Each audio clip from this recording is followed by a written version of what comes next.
자, 그나마 좀 반동이라 그래야 되나, 좀 좋게 봐야 될 점은 이재명 대표가 무죄가 되고 나서 주식시장이 확 살아나고 있다는 거죠.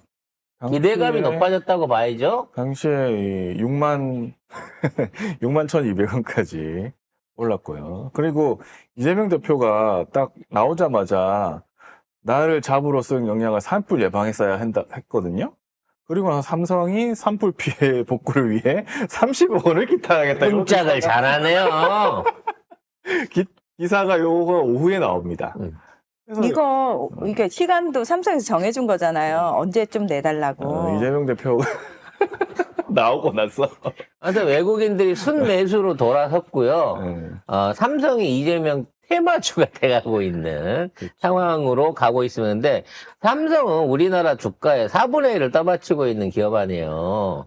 진짜로 삼성에 대한 애정과 투자가 다시 이어진다고 하면 우리 증시에도 진짜 홍통이 이어질 가능성이 높습니다. 심지어 코스피가 올랐어요. 외인이 네. 3,500억 대량 순매수를 했습니다. 이제는 이재명하고의 어떤 미래 한국의 경제를 긍정적으로 바라보는 시선이 있다는 거예요. 리스크가 사라짐으로써. 외국인과 기관 투자자들이 순매수를 했다. 기관 투자자들?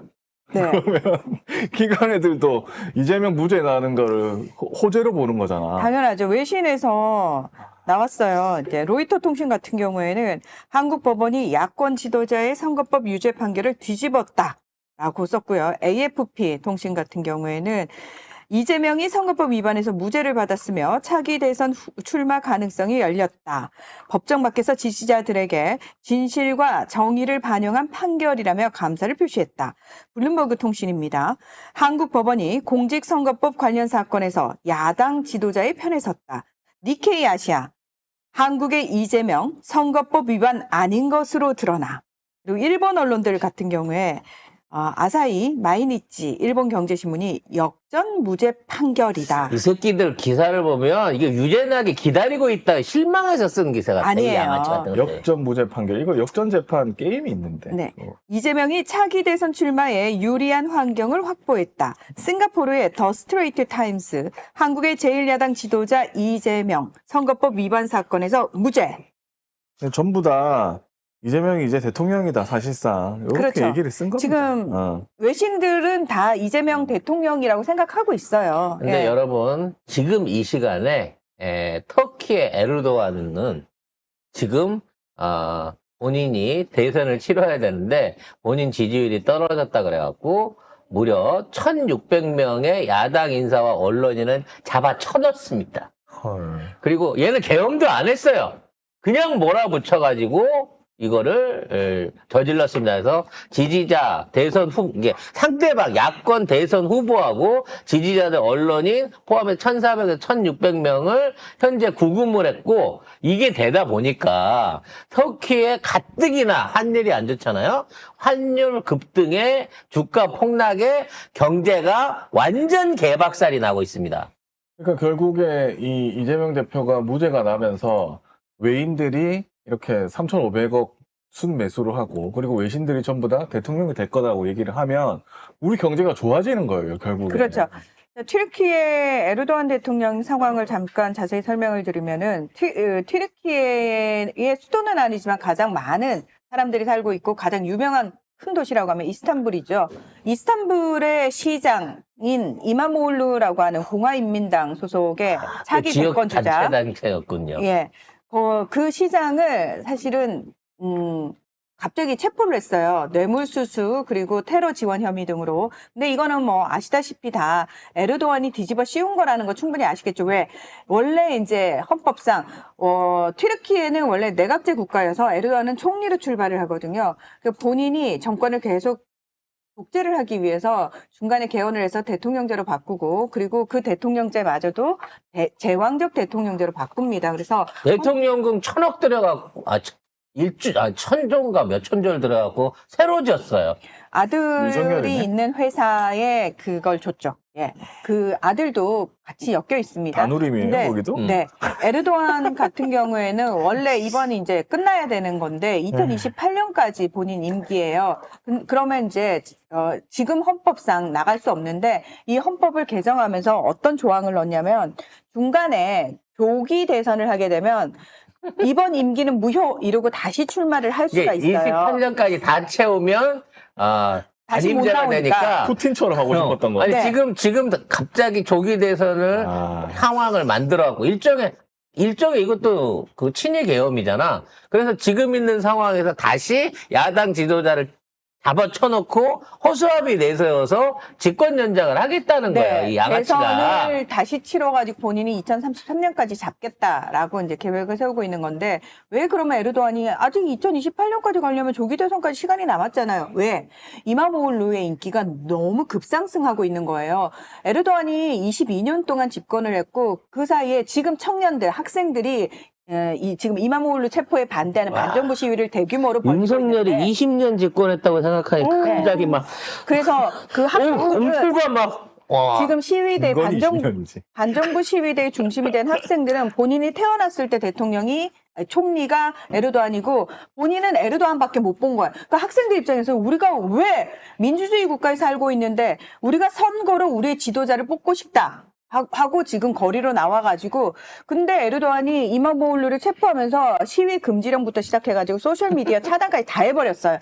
와. 주요 도로 다 봉쇄하고 근데도 거의 3분의 2 지역에서 엄청난 시위대가 몰려 나와가지고 석방을 요구하고 에르도안 퇴진을 지금 외치고 있는 상황입니다. 그리고 브라질에도 대선 폭동 조장한 보우소나로 전 대통령. 이 사람 지금 쿠데타 혐의로 얘가 법정에 검사잖아요. 섭니다. 형사재판 받습니다. 네. 이제 죽으려면 남은 거예요. 야, 국민을 배신하고 국민을 무시하고 준팡님 말씀 맞아요. 에르도안 초기에 잘했지. 맞아요. 에르도안이 처음에 총리로 나오고 인기 있었을 때가 왜 그랬냐면은 튀르키예 그 당시에 터키죠. 터키를 외국 투자를 어마무시하게 유치했어요. 외교 잘했어요.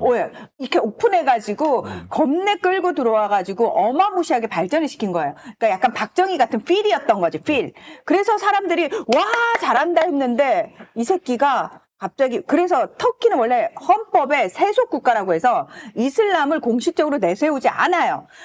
에르도안은 처음에는 그걸 따랐어요. 근데 이제 본인이 독재를 해야 되겠다라고 마음먹으면서부터 이 새끼가 뭘 했냐면은 세속 국가를 안 하려고 하는 거예요. 이슬람을 공식적으로 내세우기 시작하는 그래서 거예요. 지금 전제주의 국가 약간 뭔가 종교에 의존해가지고 국민들을 억압하는 이 새끼가 지금 완전히 무속에 의존하는 모 나라랑 비슷하네. 무속 네. 국가가 돼버렸잖아. 아무튼 이런 위험한 시도가 있을 뻔했어요. 윤석열이 20년 집권하고도 계속 해먹으려고 나라를 또 조질 수 있는 위기 상황이 우리의 대한민국에서는 아니. 2시간 만에 정리가 된 거예요. 이번이 튀르키예는 EU 가입국이 아닙니다. 자, 튀르키예는 유럽연합에 가입하고 싶어가지고 에르도안이 엄청나게 애를 썼어요. 그래서 우리가 사형제도 없앨 거야. 그리고 니들이 말하는 거 안 할 거야. 라고 계속해서 EU가 계속 심사를 하고 있는 와중에 에르도안이 씨발 10년을 기다려도 안 넣어주네. 이러고 확 돌아선 거고요. 나토, 북대서양 조약기구의 회원국입니다. 그래서 나토에서 미국에 이어서 두 번째로 병력이 많습니다. 그래서 미국이 나토에 독일 다음으로 많은 병력을 주둔시키고 있는 기지가 있다는 거죠. 왜냐하면 터키가 제일 고지대라서 터키의 자리를 잡는 게 항공권 장악을 위해서 좋다고 합니다. 자, 관련해서 비슷한 얘기긴 하지만 선거 전에 만났지만 알래스카 대사를 만났습니다. 주지사겠죠. 알래스카 주지사를 이재명 대표가 법원 가기 전에 또 그 일정을 또 소화를 하셨네. 자, 이재명 대표가 방한 중인 마이크 던리비 알래스카 주지사와 만나서 한미 에너지 협력 방안을 논의했습니다. 주요 의제는 트럼프가 의회 연설할 때 얘기했던 거 있죠. LNG. 알래스카 네. 가스전 개발 사업. 네. LNG. 네, 그것과 관련해가지고, 조선, 북극 항로 등 다양한 분야에서 협력 방안을 검토를 했다고 하면서, 이 자리에서 이 대표가 주지사에게 트럼프 대통령에게 전할 안부를 요청을 하기도 했습니다. 왜 그랬는지 아시나요? 응? 왜 그랬는지 아세요? 자, 이 주지사가 트럼프 형이랑 겁나 친한 친구입니다. 그 알래스카 주지사가 이재명 대표를 만났잖아요. 이거는 되게 의미심장한 거예요. 수십 조를 처발라서 미국이 키우고 싶은 트럼프 형내 사업이 될 수 있는 알래스카 유전. 이것도 뭐 다누림이야, 씨발. 미국도 똑같아. 근데 만약에 이재명 대표가 유죄가 확실하거나 차기 대권 후보로서의 가능성이 없다고 판단했으면 알래스카 주지사가 만날 이유가 없습니다. 트럼프 형이 만나러 온 거나 마찬가지야, 대리인을 보내서. 음. 그렇기 때문에 앞에다 세워놓고 트럼프 얘기를 하는 겁니다. 아니, 이상하지 않아요. 경기지사가 왔는데, 그럼 대통령한테 인사 전해주세요 하는 거는, 네가 누군지 알아라는 시그널을 보내준 겁니다. 뭐 여기 다 알고 있었네, 그러면? 다 알고 있지. 내가 알 정도인데. 에? 그러니까, 애초에 이 알래스카 가스 사업이라고 하는 게, 한국이랑 일본 돈을 뜯어가지고 가스를 뽑아서 해먹어야지라고 하는데, 결과적으로 그걸 주제에서 나중에 돈 벌 사람은 누구다? 트럼프 형이라는 얘기예요. 그래서 이 사업이 아니에요. 뭐가? 뭐 이렇게 트럼프 형의 친구가 아니에요.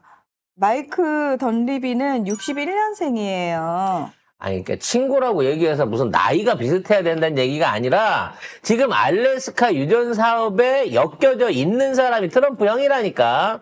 그건 나중에 비공식적인 채널에서 확인할 수 있으니까 그건 나중에 얘기를 하기로 하고, 중요한 건 이 사업도 트럼프 가계 사업이기 때문에 쉽게 포기할 수 있는 사업이 아닌 거야. 그런 상황에서 이재명 대표가 나중에 대통령이 됐을 때를 생각하고 미리 와서 인사를 드린 거고, 이재명 대표는 그걸 알기 때문에 트럼프의 인사를 전해달란 말 자체가, 더 이상 한국에 내정 간섭하지 말고 지금 이 상황 빨리 정리하고 진지하게 우리 얘기 좀 할 수 있는 테이블을 만들자라고 하는 일종의 사인이 아닐까, 저는 개인적으로 그렇게 생각을 한다는 말씀 드리겠습니다.